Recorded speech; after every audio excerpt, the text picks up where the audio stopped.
জয় পৰাজয় নিৰ্ভৰ কৰে আপোনাৰ চিন্তাধাৰাৰ ওপৰত। যদি আপুনি মানি লয় তেন্তে পৰাজয় হ'ব, আৰু যদি আপুনি দৃঢ় প্ৰতিজ্ঞা কৰে তেতিয়া জয় হ'ব। মনত ৰাখিব, শৰত নোহোৱাকৈ গছত নতুন পাত কেতিয়াও নাহে। ঠিক তেনেদৰে কষ্ট আৰু সংগ্ৰামৰ সন্মুখীন নোহোৱাকৈ ভাল দিন কেতিয়াও নাহে।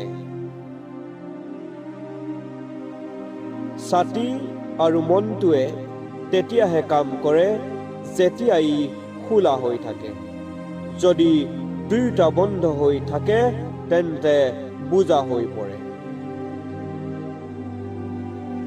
পৃথিৱীৰ বেছিভাগ সপোন এই চিন্তাটোৰ বাবেই ভাঙি গৈছে যে মানুহে কি ক'ব।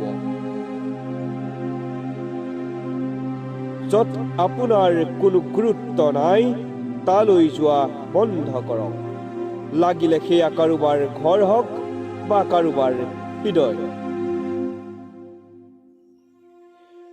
বিবাদ জয় কৰিবলৈ মৌনতাতকৈ ডাঙৰ অস্ত্ৰ একোৱেই নাই। পৃথিৱীৰ মানুহবোৰ বৰ নিষ্ঠুৰ।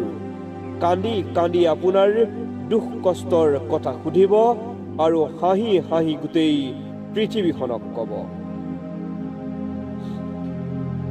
আৰম্ভ কৰিবলৈ মহান হোৱাৰ প্ৰয়োজন নাই, কিন্তু মহান হ'বলৈ আৰম্ভণিৰ প্ৰয়োজন।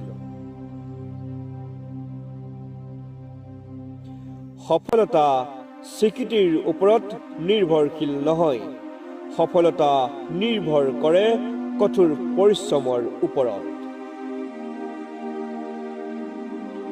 দুৰ্বল নহয়, দয়ালু হওক, অহংকাৰী নহয়, জ্ঞানী হওক।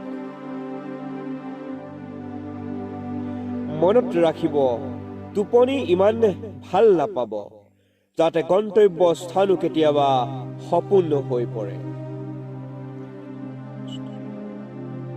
প্ৰতিটো সূৰ্যাস্তই নিশ্চিতভাৱে আমাক দিনটো ছুটি কৰি তোলে, কিন্তু প্ৰতিটো সূৰ্য উদয়ে আমাৰ জীৱনলৈ আশাৰ নতুন ৰশ্মি কঢ়িয়াই আনে।